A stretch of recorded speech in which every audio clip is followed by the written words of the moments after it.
Okay, hello and welcome to this tutorial about masks in Substance Painter. I'm just going to say straight away, the method we're going to use is with the custom user channels. If you don't know how to do that, then follow through this tutorial. But if you are already familiar with that method, then this might not be the tutorial for you. Towards the end of the video, there are examples on how to take advantage of this method and make some more complex examples with the method. But the first portion is just going to be going through some mistakes that people might make and then the method. So I'm just going to go through it as I usually do in real time, just making it how anyone would. So it's a good idea to start with a base. And for this example, we're going to go through it as if we don't even care about the materials that it's made from. We've got a basic idea here where we want to make something that's metal. It's going to be painted metal with dirt and dust. And so we're going to make that, but just with masks. Which is something that I have done in the past. And I mean, a spoiler here, it just doesn't work as well as, just actually getting a visual on the model. So if I start constructing this as if I'm doing this for real, and maybe this is something that I would do, I'm not going to name every layer, but the folders are laid out in a way that we like, and then this is going to be our red. Just get that into a position we like. So that's the red there. The green, and finally the blue. So this is quite a logical way to work. If you know the export is going to be a mask, then you might think this is a good idea, and it makes sense in some levels, because you're saving a lot of time by doing this. But the one good thing that we've got set up here is we have set up the folders, and so I can just apply black masks to those, and I can get back to my base layer, and then I can start filling them in with the smart masks. So again, we've got a basic structure idea of paint. So there should be somewhere here with paint. There it is. I'm going to drag that out. So I'm going to drag that into that mask. And then I'll do some ground dirt. And I'll just adjust that a little bit because this newer one seems to be a bit funny. If I just change that balance, then we can get some of that ground dirt in.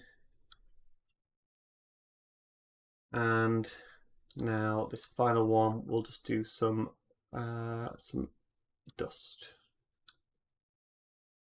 in there. It's not the most noticeable thing in the world, but that'll do. And this could be tempting enough to look at it and be like, oh, that looks pretty good.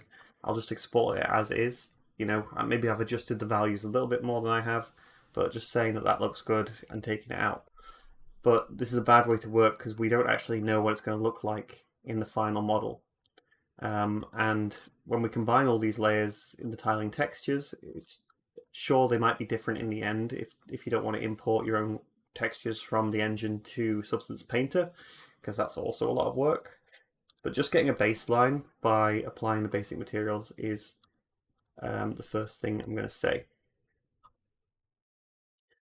So if I take those materials now, let's get a base metal. Okay, there's a metal. Doesn't look very good. I just put it in the base color, that's why. Just put it in the materials metal. And then let's get this one. And actually, sorry, I will change that. I'm going to add them as fill layers so that we're working a bit more non-destructively. So for each layer that I've already colored in, I'm adding a fill layer. Let's get some paint. And then this one can actually stay as basic material, but I'm going to add a fill and then just use metal roughness and height. And I will go with, this is dirt, isn't it? So let's just go with a slight dry dirt sort of look. that. And then this final one is going to be our dust. So I'll just give it the fill. I didn't change the roughness on that other one, but let's change this to just a medium grey, or just below medium grey. Roughness is going up, and on this one the roughness goes up. And we can see that actually this doesn't look great, because now that I see the actual colours applied, apart from the fact that I want variation in there, and I'm not going to do it in this tutorial, it's just too strong. So I'm going to apply levels to this mask. There it is. Let's get some levels and just make it weaker, which is going to be a problem later on, but well, not a major problem, but something that we'll cover more advanced later on. So let's add levels to the dust as well and just change that so that it's lower, because dust is quite faint. And so we're saying this is kind of the result that we want, and we will convert it into masks. Since I already added them as fill layers, I can actually bring this back to the masks by turning those off. But still, that isn't good enough, because if I export this, it's just in the base color. And it looks alright in here. But if I hit that as an export on base color, it's going to come out as sRGB. And if you don't really know what that is, I would suggest Googling it for more detail. But the color space is just going to be different, and it's going to appear to be kind of more amplified if we start applying this to the masks and exporting it as sRGB. So we ideally want this to be a custom channel that's not the base color, which frees us up to not have to look at it, because it's quite bright colors, and it's going to ruin our perception of what we're actually making. So I'm going to turn those off, bring it back to where we were, and what I'm going to do instead is just add some custom channels. So we go to the user and add user 0, add user 1, and add user 2. And then again, we want to make sure that these are the right format in terms of their type here. So we'll make sure that they're in linear, and this is 8-bit, I believe. You can do 16, but that's saved for more detailed things like height, where you don't want to get that stepping between the different resolution and gradient. And now we've got this as it is, and it's looking, it looks how we want to replicate in Unreal Engine, but we're not quite ready to export, because these new channels, they're actually going to be over here on user 0, and that's going to be looking like an alpha map, so it's not correct. So what we really want to do is add another layer as our base. So I'm going to call this base, and I'm going to turn off color, even though it doesn't matter that much, but I'm going to turn it off, and we're just going to add user 0, 1, 2, 3. Now when I look at them, they're going to be filled in, but they're colored in white, and the kind of effect that we want needs to be similar to these RGB that we laid out earlier. So I'm going to change that to black, and they're all going to be black as a default. And now what we want to be thinking about is, in this case, I'm going to have to add more fill layers. So if I go to material, we're still working on this layer, so I'm going to add this as a fill. It is best to add it as a fill afterwards, because you don't want to be messing around in the layers. We'll talk about that a little bit later. I'm going to fill it in as white on user 0. I'm going to leave the other ones alone, unless I do want to do more advanced stuff, which again we'll talk about. And I'm just going to do that to each layer. So adding a fill, turning off color, and assigning the user. You can rename those layers, so it doesn't have to be user 1, 2, 3. It can be just mask 1, mask 2, mask 3. Or if you know what material they are, you can name them after those as well. But now these are all going to look exactly like the mask we have up top. And so again, if you don't fully want to, if that sounds too similar to how it was before, then the main advantage that you've got as a difference immediately is that you can still see the mesh how it is. And I can kind of preview this. If I want to change this paint color, I can preview it as a blue. And I can say, you know what, okay, that looks good. When I move it to Unreal Engine, I want to make a blue one for sure and match this blue and all that kind of stuff. But we're not quite ready to export it, and actually I think this might be set up already, so I'll just have to do it again. We'll change our export to Unreal Engine. Got Unreal Engine packed. And I'm going to scroll down to Unreal Engine, and I'm going to add my own custom exporter here. You can copy these values to get the stuff that happens after it, which are going to be important, and the stuff before. So I would say you kind of want to copy at least these end ones for what it's called, but they're not that important for right now. So let's copy those just in case you're exporting it funky. And then you want the front ones actually, so I'll just take those. If anything with the little dollar sign in front is going to be what we want for the names. And we're going to drag in our custom user groups. So we've got user 0 from Grey Channel, user 1 from Grey Channel, and then the numbers mess up, so you just user 2 that's down there from Grey Channel. So now we've constructed that RGB mask, and it's just RGB. We didn't add A or anything like that. And so when I export this and open the location, that new one is actually that one that's got the full name. And that is exactly what we want. So we can stop there if that's just the basic utility that we want. But there are some more interesting ways to use these masks, and I think the value of having them on the layers, as we've just seen, is going to be a lot more noticeable now that we've got it set up properly. So if I wanted to set this up a little bit further with a more advanced example, we can stop thinking about this as layering in Unreal Engine, and we can just think, you know what, I want this to be a fully textured prop, so it is still going to be something like, you know, it could be like a soda can, it could be like propane tanks and so on. It can be just any kind of plastic container that you want to apply different colors to, but you want to retain specific dirt information. So I'm going to do some more advanced stuff here. You don't necessarily have to do it like this, but it's good stuff to know that I'll throw into the tutorial. And I'm going to just put a fill layer on here, and it's going to be a pass-through layer.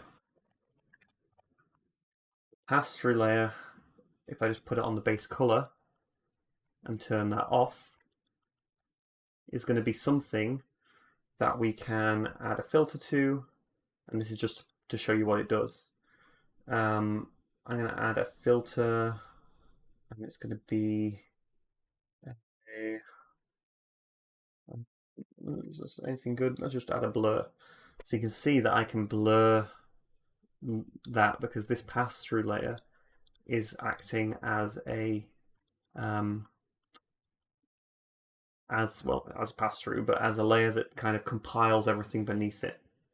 And the reason that's going to be important is we want to use it on the user layers. So in this case, I'll just use it on user 1 because that's all we're focusing on. And I'll change user 1 to pass through so we get that information.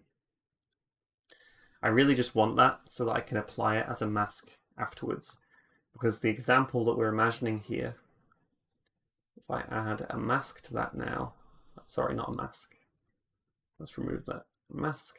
If I add an anchor point to this, then we can add we can say that that's our shader that we're exporting for Unreal Engine, and now we want to overlay a color.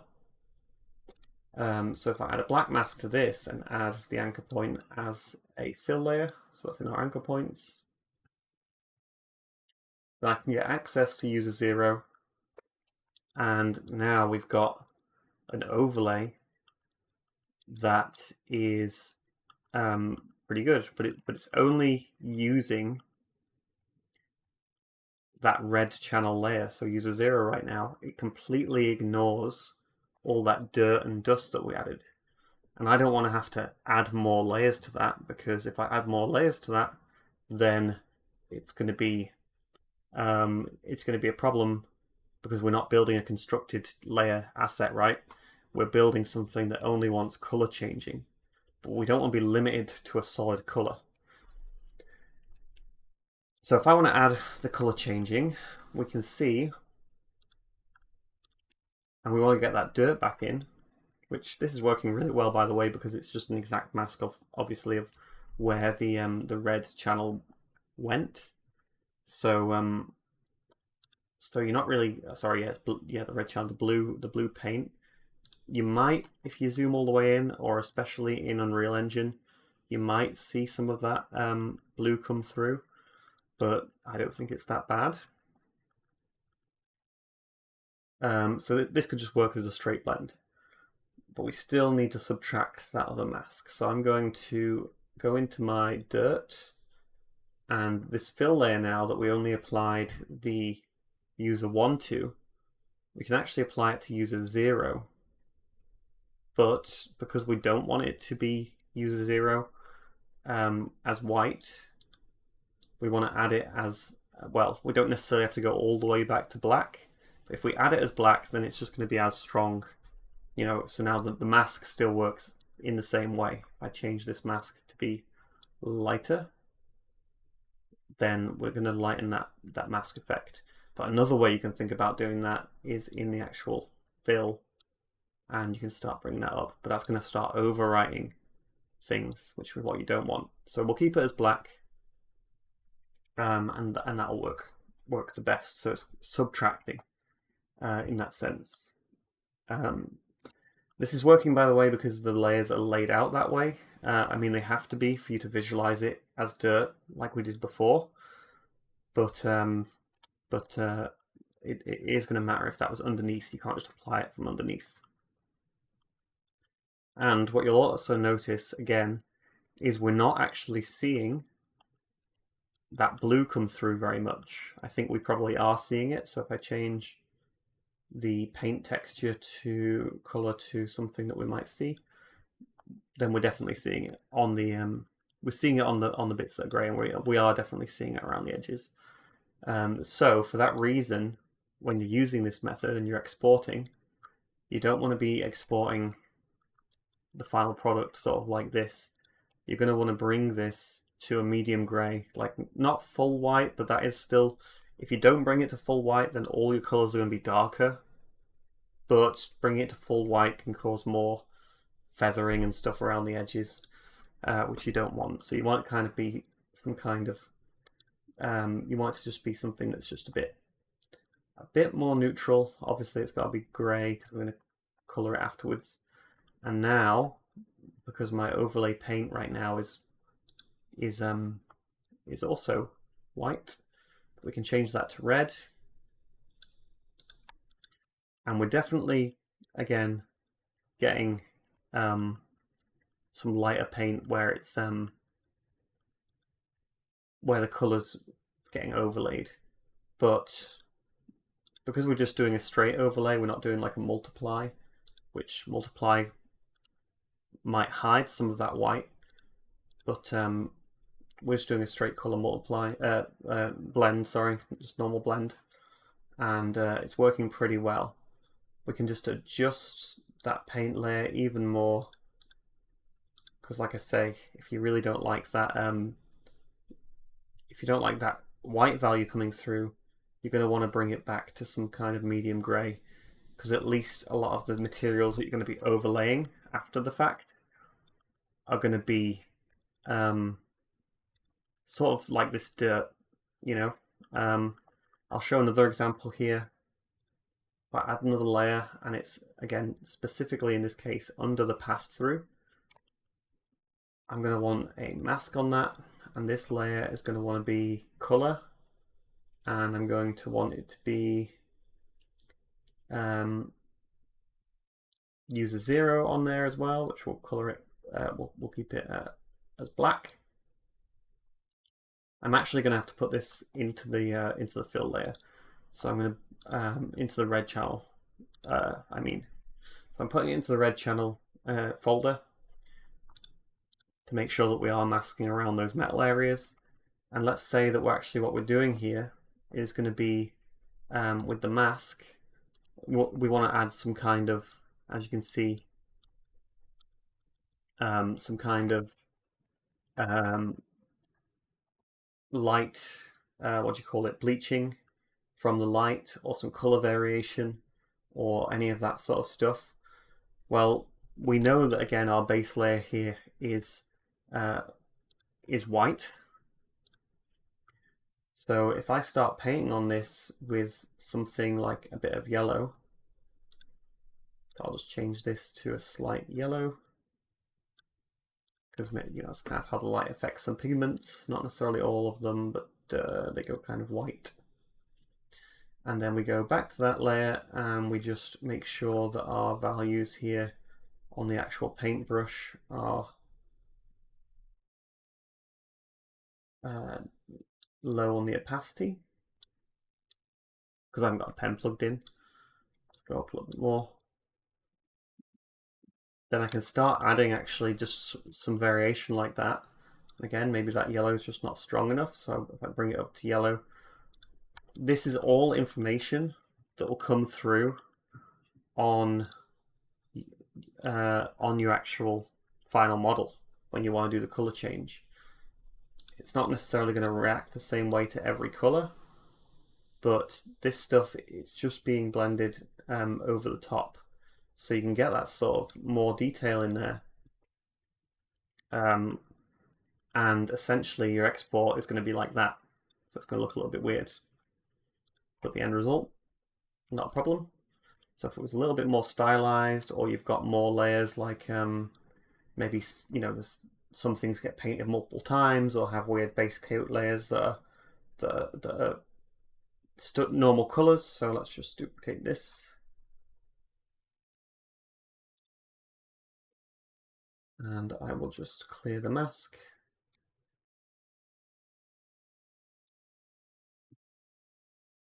Then I can just add on the purple or whatever. So let's just make it a little bit purple. Or maybe there's like a blue paint layer underneath, and we can just say that it's a little bit stronger on the paint. So let's add the opacity up on the brush. And maybe there's like, if you paint it a little bit better, just find a brush that's going to work. Maybe it's got some bits that are actually just permanently blue, but I'm not using it like I'm painting out a section. I'm using it to try and say that there's more going on underneath that paint layer. So maybe I can have some of that on, and I can just probably in this case tighten up the mask a little bit. And that's the last thing I'll say about that. But maybe there is like a paint layer underneath, and we're not changing the ability to actually adjust the colors, but we're making it a little bit more advanced. And the final example I'll show with this is you could add something like a leaf like that, and it's going to be beneath the pass-through. And let's see the leaf. Sorry, it's going to be beneath the pass-through, and that's going to be on top. And it's getting affected by this because it's not got that layer involved just yet. So this leaf, I'm going to want to add I'm going to want to add the user 0. And you'll see that most textures, I don't know where they get it from, but most materials have got that information stored in them. If they haven't, you'll have to extract the alpha and all this sort of stuff. But what you can do then, if you add that to the layer, is just add levels to it, take that user 0, and bring it down. And that's not a perfect example because those colors just happen to match. But if I bring it back to something like the blue, you can see that leaf is cut out. So it could be something like a sticker that's on the side of the thing. And the only mask we're creating, like I say, is like that, but it's retaining, again, really importantly, it's retaining all this dirt and that decal and so on, so we can add those specific details without any issues. So I hope that was useful, and I'll see you in the next video.